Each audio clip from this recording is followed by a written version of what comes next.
ከዚህ በመቀጠል ብፁዕ አባታችን ቃለ ምዕዳንና ቡራኬ ይሰጡናል። ወደ አባታችን መልሳቸዋለሁ። የአባታችን በረከት ከሁላችን ጋር ይሁን።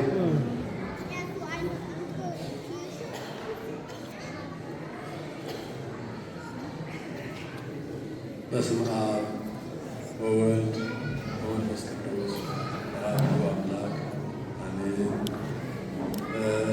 እስመ ገብረ ሊተ ኃይለ አያቶ ቅዱስ ስሙ ብርቱ የሆነ እሱ በእኔ ላይ ታላቅ ስራዎችን ሰርቷልና ወይም ታላቅ ስራን ሰርቷልና ስሙም ቅዱስ ነው። አሁን በቅዳሴው መካከል በተነበበልን የጌታ ወንጌል ላይ ቅዱስ ሉቃስ እንደጻፈው ምዕራፍ 1 ቁጥር 49 ላይ ተመዝግቦ የምናገኘው ኃይለ ቃል ነው። ክቡራን የሀገረ ስብከታችን የሥራ ኃላፊዎች፣ እንዲሁም የአጥቢያ ቤተክርስቲያናት አስተዳዳሪዎች፣ ካህናት፣ ዲያቆናት፣ ልጆቻችን፣ ምዕመናት፣ ሕፃናት፣ ወጣቶች ሁላችሁ እንኳን ለእመቤታችን ለቅድስት ድንግል ማርያም በዓል በሰላምና በጤና አደረሳችሁ። እንኳን አደረሳችሁ። እንኳን አደረሳችሁ። እስቲ ይህን ላደረገን አምላካችን እንግዲህ ትምህርቱ አሁንም ቅድምም ተሰጥቷል።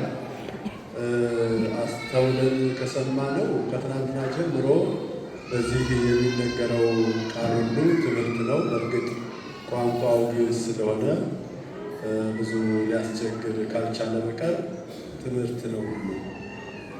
ቅዳሴውም ሁሉም ማለት ነው በቤተክርስቲያን የሚሰጠው እና አሁንም ብዙ ስለተማር ብዙ አልይዛችሁም፣ ግን ከመጣሁ ዘንድ እንኳን ያደረሳችሁ ልበልና የእመቤታችን ክብሯ ሲነገር ቢያድር የማያልቅ ስለሆነ ከዚያ ክብሯ ውስጥ የተወሰነውን ለመናገር ብቻ ነው የቆምኩኝ እና ይሄ ቃል እመቤታችን ቅድስት ድንግል ማርያም ከኤልሳቤጥ ጋር ከተገናኘች በኋላ ያደረገችው ጸሎት ነው። በጸሎቷ ላይ ወይም በጸሎቷ ውስጥ ከሚገኙ ክፍሎች ውስጥ አንዱ ነው። እሱ በእኔ ወይም ለእኔ ታላቅ ስራን ሰርቷልና በእኔ ላይ ታላቅ ነገር አድርጓልና ስሙ ቅዱስ ነው ብላ ተናግራለች። እመቤታችን ቅድስት ድንግል ማርያም ብዙ የተደረገላት ለሌሎቹ ያልተደረገ ማለት ነው። መቼም እግዚአብሔር ያላደረገለት ሰው የለም እናውቃለን። ለእያንዳንዳችን ያደረገልንን ብንቆጥር ምናልባት አበይት የሆኑ ክንውኖችን ካልሆነ በቀር ጥቃቅኑን ቆጥረን እንጨርስ አንችልም። ትልልቆችንም እንኳን እንቁጠር ብንል በእድሜያችን ልክ ስለሆነ የሚያደርግልን እያደረገልን ያለ ያንን ሁሉ ማስታወስም ስለማንችል ትናንትና ያደረገልንን ብቻ ሳይሆን ዛሬ የቀረብንን ማስታወስ እንደ ልምድ ስለቆጠርነው ብዙ ላናውቀው እንችላለን። እግዚአብሔር ያላደረገለት ማንም የለም። እንኳን በስሙ አምኖ እዚህ መጥቶ እያስቀደሰ እየጸለየ ሥጋው ደግሞ እየተቀበለ እየተማረ ይቅርና በሌላ አቅጣጫ እንኳን ላሉት እግዚአብሔር ያደርጋል። ፀሐይን ለሁሉም ያወጣል፣ ዝናብን ለሁሉም ያዘንባል። ምን በዚህ የማይጠቀም እግዚአብሔር ባዘጋጃቸው የእግዚአብሔር በሆኑ ገንዘቦች የማይጠቀም አካል የለም። ይህ ታላቅ የእግዚአብሔር ስራ ነው። ነገር ግን ለእመቤታችን የተደረገ ለሌሎቻችን ደግሞ የማይደረግ በተለይ ደግሞ ለሴቶች ያልተደረገ ከሷ በፊትም ሆነ ከሷ በኋላ በሷ ዘመንም ከሷ በቀር ያልተደረገ ብዙ ስራ ነው። በድንግልና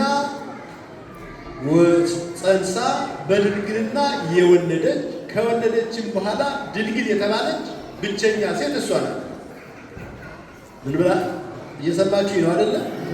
እስቲ አዎ በሉላችሁ በደንብ ምክንያት አለመድከማችሁን ለማረጋገጥ ነው። አይዟችሁ አልይዛችሁ ከደከማችሁ እኔም ዝም ብዬ ነው ስናገር የምቆየው።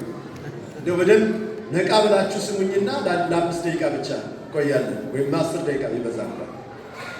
እስቲ ንቁ አንድ ጊዜ ሲያጨብጭቡ ልልታ በልል ወርሷል። ነገሩ ብርዱም እንቅልፍ የሚያስወስድ አይመስልም።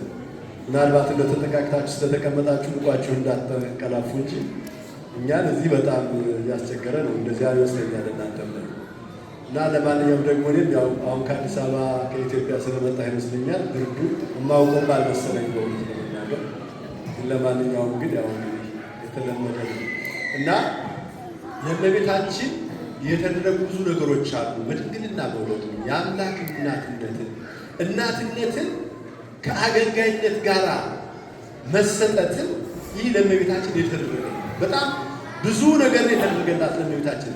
ግን የዛሬውን ነገር ስናንሳ በአማላጅነቷ ብዙ ድንቅ ታምራት ተሰርተዋል። ቅድም አሁንም ተዘርዝሯል። ስለዚህ በአማላጅነት ይሄ የቃል ኪዳን እንግዲህ ቅድም ኪዳናቱ ተዘርዝረዋል። በብሉይ ኪዳን የነበሩ ኪዳናት፣ በሐዲስ ኪዳን ደግሞ የኪዳናት ሁሉ ማህተም ተደርጎ የተዘጋጀ የእመቤታችን ኪዳን እንደሆነ ተነግሯል። ስለዚህ ይህ ለእመቤታችን ከተደረጉ ስራዎች ወይም ለእሷ ከተሰጡ ስጦታዎች አንዱ ነው። በስምሽን የጠራ በስምሽ ለታመመ ወይም ለተራበ የሰጠ የተራበን ያበላ የተጠማን ያጠጣ የታረዘን ያለበሰ የታመመን የጠየቀ ምሬልሻለሁ ተብላ ይህ ታላቅ ቃል ይህ ግን በእውነት ለመናገር ለእሷ ብቻም አይደለም።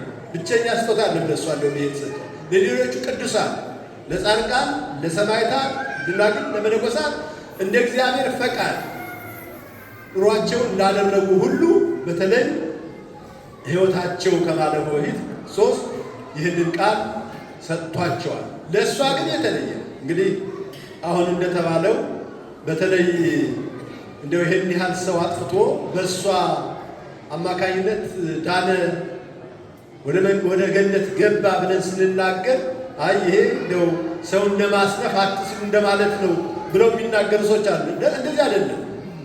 ስራማ ያስፈልጋል። እንደው እግዚአብሔር መንገዱ ብዙ መሆኑን ነው የምናስተውለው። ከዚህ እንዴ ዝም ብለህ እኮ ትገቢያለሽ አልተባለም እኮ አምነህ በስመ እሱ ያከበራቸውን ካከበር እነሱ ከፍ ያደረጋቸውን ከፍ ካደረግ አይደለም በኔ ስም በእነሱ ስም እንኳን ይሄን ካደረጋችሁ ነው እየተባለ ያለ ነው እንጂ አትሳሰሩ። ዝም ብላችሁ እነሱ ስላመናችሁ ብቻ ትገባላችሁ አለ ይባል።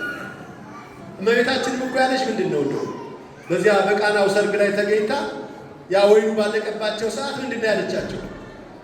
ክርስቶስን ካሳሰበች በኋላ የሚላችሁን አድርጉ ነው ያለች አይደል? ያ የጎደለው እንዲሞላ ያለቀው እንዲገኝ ሰው የተባለው ማድረግ አለ። ክርስቶስ ምንድን ነው ያለ? ጋኖችን ወይም 6ቱን ጋን ውሃ እንዲሞሉ አዘዝ አይደል? ሞሏቸው። የኢየሱስ ስራ ደግሞ ምንድን ነበረ? ወደ ወይን መለወጥ።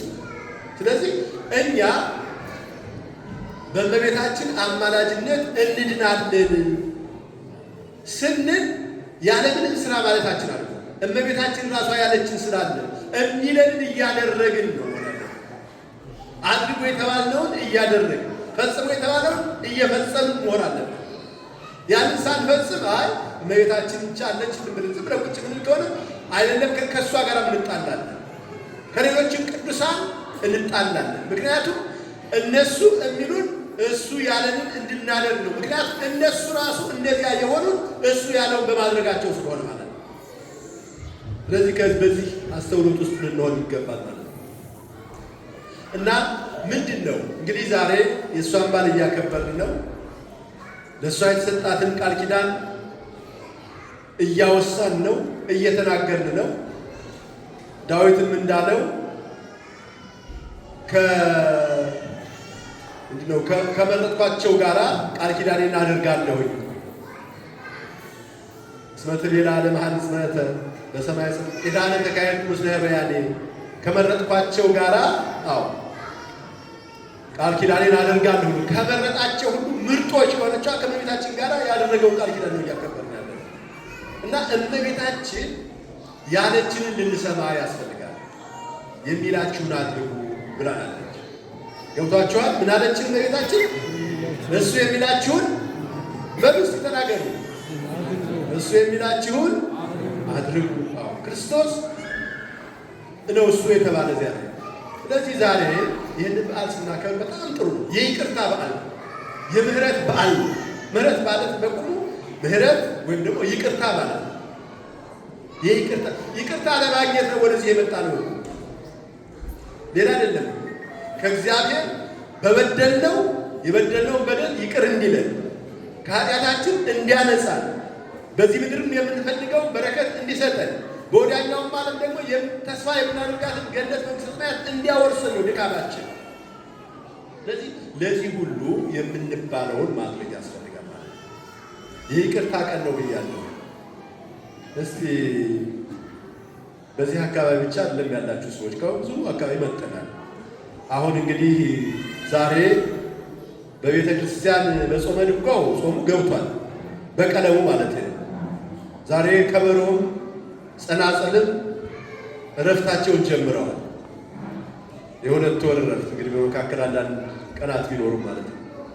ግን እኛ እንደው ያቺ ዛሬ ሰጥተሰጣን ነገ ነው የምንጀምረው እንጂ በቤተ ክርስቲያን በጾመ ድጓው ያው ዛሬ ተጀምሯል ማለት ነው። እና በዚህ ወቅት እስቲ ምን ለማድረግ ነው ያሰብነው? እዚህ በዓል እያከበርን ነው፣ ስለ ይቅርታ እየተማርን ነው። እየሰማችሁኝ ነው? ታዲያ እውነት እግዚአብሔር የሚለንን እያደረግን ነው? ተሰብስበን ያለ ነው? እመቤታችን እንወዳለን፣ እናከብራለን። እናታችን ናት፣ አማላጃችን ናት። ምንም እሷ በውስጣችን የተጻፈች በውስጣችን የልብ ጽላት የተጻፈች ናት። ግን እኮ የሚወዱትን ቃሉን ይሰማሉ፣ የሚያከብሩትን የሚናገረውን ለእኔ ይጠቅማል ብለው ያደርጋሉ። ስለዚህ የምንባለውን እያደረግን ነው ወይ? በእውነቱ አንዳንድ ጊዜ ክርስትናችን የልምድ ብቻ ይሆናል። በቃ በልምድ እንመጣለን፣ በልምድ እንሄዳለን። እዚያ በዓል አለ ሲሉ እንሄዳለን። ጥሩ ነው፣ በጣም መሄዱ ጥሩ ነው። ግን በልምድ ብቻ መሆን የለበት፣ ለጥቅም መሆን አለበት። ሕይወታችን መለወጥ መቻል አለበት። ሁልጊዜ ዝም ብሎ መመላለስ ብቻ መሆን የለበት። ከዚያ ባለፈ ክርስቶስ ምንድን ነው የሚለው እኮ እርስ በርሳችን በፍቅር እንድንኖር። እንደው ወደ ቤተክርስቲያን ከመምጣታችን በፊት መባ ከማቅረባችን በፊት ስጦታ ከመስጠታችን በፊት እግዚአብሔር ከኛ የሚፈልገው ነገር አለ። እንግዲህ መባህን ለማቅረብ ወደ ቤተ መቅደስ በሄድክ ሰዓት ይላል። ሰማላችሁ? እየሰማችሁ ነው አይደል? በደንብ አስተውላችሁ እንድትሰሙ ይፈልጋል። በዚያም ወንድም በአንተ ላይ አንዳች ነገር እንዳለው ብታስብ መባህን በዚያ በቤተ መቅደሱ ተውና ተመልሰህ ከወንድም ጋር ምን አለ ታረቅ። ከዚያ በኋላ መጥተህ አቅርብ። ገብቷችኋል? ቅድመ ሁኔታው ምንድን ነው? ወደ ቤተ ክርስቲያን መጥተን መባ ከማቅረባችን በፊት ከመጸለያችን በፊት እግዚአብሔርን ከመለመናችን በፊት የሚያስፈልግ ሌላ ነገር አለ። ከወንድማችን ከእህታችን ከባልንጀሮቻችን ጋር አንዳች ነገር ጠብ፣ ክርክር፣ ቂም ካለ ቀደም ብለን ወደዚያ ሂደን ወንድሜ ይቅርታ፣ እህቴ ይቅርታ ብለን ልንጠይቅ ይገባል። ምክንያቱም ይሄ ቅድመ ሁኔታ ነው። ማንም ያላለው ክርስቶስ የተናገረው ቃል ነው። እየሰማችሁኝ ነው? እስቲ አዎ በሉላችሁ። እግዚአብሔር በእውነቱ እኛ ስለፈለግን ብቻ ሳይሆን እርሱ ፈቅዶ ልቡናችንን አነሳስቶ የተጣላን ሰዎች ይቅር እንድንባባል ይርዳል። አሜን በሉ። አዎ ይሁናችሁ። እምንመጣው እምንጸልየው እምናቀርበው መስዋዕት ቅድመ እግዚአብሔር የማይደርሰው ጸሎታችን መልስ የማያገኘው ጥያቄያችን መልስ የማያገኘው ከኛ ድካም ነው። መተን እዚህ ወንድማችን በእኛ ላይ አንዳች ነገር እንዳለው እያወቅ መባውን ስለምንወረውረው ጸሎት መባ ነው። ስግደታችን መባ እኮ ነው። ለእርሱ ነው እየሰጠን ያለን። እግዚአብሔር እኮ እኛ ገንዘባችን ብቻ ነው እኛን ነው የሚፈልግ። መጀመሪያ እኛን መባ አድርገን እየሰጠን ነው ወደዚህ የመጣ ነው። ለዚህ ያንን ነው ማድረግ ያለብን። በዚህ ጾም ወቅት እስቲ ይሄንን እንለማመደው። እስቲ በቃ ጾሜ ትክክለኛ እንዲሆን፣ ጾሜ ለጥያቄ መልስ እንዲያሰጥ ወይም ደግሞ ለጥያቄ መልስ እንዳገኝ እኔ መሆን የሚገባኝን በዚህ ልክ መሆን አለብኝ ብለን መልስ አንዘጋጅ። ምናልባት ያስቸገረን ልቡና ይኖራል። የጠነከረ እንደ ድንጋይ የሆነ ለእርቅ የማይመች የማይፈልግ ሁልጊዜ ተንኮልን፣ ሁልጊዜ ነገርን፣ ሁልጊዜ ማስቀየምን፣ ሁልጊዜ ማሳዘንን ብቻ ገንዘብ የሚያደርግ ልቡና ሊኖረን ይችላል። እግዚአብሔር ሆይ ይህን ልቡና መልስልን፣ ይህን ልቡና ቀይርልን ብለን ጸልይ። በዚህ ጾማችን ትክክለኛ ለእኛም ለሀገርም መልስ እንዲያሰጥ። ዛሬ ሀገር የታመመችበት ብዙ ወገን በረሃብ በቸነፈር በጦርነት እያለቀ ያለበት፣ እኛ እኮ ደልቶን እኮ ነው እርስ በርሳችን የምንጋጨው። እዚያ እኮ ስንት መከራ አለ እኮ። ወጥቶ ስለ መግባት እኮ እርግጠኛ ያልሆነ በጣም ብዙ ወገን ያለን ሰዎች እኮ ነን እኛ። የእኛ እኮ ይሄ ከድሎት የሚመጣ እኮ ነው። ስለዚህ ወገኖች በዚህ ጾም ውስጥ እያንዳንዳችን እንሸነፍ እስቲ ለእግዚአብሔር ብለን ለቤተ ክርስቲያን ብለን። እስከ መቼ ድረስ አሸናፊነት እኮ በዚህ አይደለም እኮ ተሸንፎ ማሸነፍ ነው። ጌታ ያስተማረን እኮ ራሳችንን ዝቅ እንድናደርግ እንጂ ከፍ አድርገን ከበሌላው በላይ ነን እንድንል አይደለም። ስለዚህ ወገኖች ለምን ትተነው እንሄዳለን? እንኳን አይደለም ይሄን አገራችን ትተን እዚህ መጥተናል እኮ። ይሄንን ማንኖርበትም እኮ ስለተመቸን ለዘላለም የምንኖርበት ቦታ አይደለም እዚህ የመጣ ነው። ነገ እንሄዳለን። ትናንትና ከኛ ጋር የነበሩ ዛሬ አብረውን የሌሉ ሰዎች እንዳሉ እናስተውል እና በዚህ ጾም ወቅት እስቲ አንዲት ነገር ልለምናችሁ፣ አንዲት ነገር ብቻ ይቅርታ እንበባል። የተጣላችሁ ሰዎች፣ የተጣላን ሰዎች እኔ ራሴን ያራኩ አይደለም ብሎ ለምናገር እንድትጸልዩልን እመኛለሁ። ደካማ ጎን ስላለብኝ ማለት ነው። ግን እስቲ ይህንን አድርጉ። እግዚአብሔር እኮ በጥላቻ ልናመሰግን ከፍ ልናድርገው አንችልም። እግዚአብሔር በጭራሽ በቂም በበቀል በጥላቻ እግዚአብሔርን ማክበር ቤተ ክርስቲያንን መገንባት አይቻልም፣ ማፍረስ ነው። ስለዚህ ወገኖቼ በእውነት ሁላችንም በዚህ ጾም እንደዚያ ብናደርግ ደስ ይለኛል። እግዚአብሔር እኮ እስቲ እናስተውል። ስንት ቀን ስንት ጊዜ ይቅር አለ።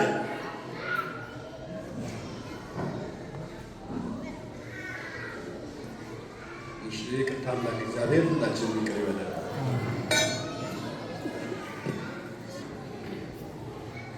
አባታችን ቃለ ሕይወት ያሰማልን፣ ቡራኬያቸው ይድረሰን። እግዚአብሔር አባታችን በእኛ ላይ በጸጋቸው እንዲያቆይልን ቅዱስ ፈቃዱ ይሆንልን። እንግዲህ ምን እንደሆነ ታውቃላችሁ። የሚያውቅ ያውቃል፣ ለማያውቀው ደግሞ ማርዳት አያስፈልግም። እንመለስ እንድን ዘንድ ወይም የመዳን ቀን ዛሬ እንደሆነች እናውቃለን። የተሰበረ ልብ እግዚአብሔር እንዲሰጠን ፈቃዱ ይሁንልን። እንግዲህ ባለፈው የቅዱስ ዑራኤል ዕለት እንደነገርኳቸው ጾማችን ድንግል ማርያምን ይዘን ሐዘናችንን ልቅሷችንን በእውነት አባቶች ጀምረዋል። በዚህ ለቅሶ ይቅርታን፣ ሰላምን ልንሻ ያስፈልጋል። ከንቱ ጾም ሊሆንብን አይገባምና እንግዲህ እንደ እግዚአብሔር ፈቃድ አባታችን የመከሩንን የሰማነውን እንድንተገብር እግዚአብሔር ልቦናን ይስጠን። የሰላም በዓል ያድርግልን።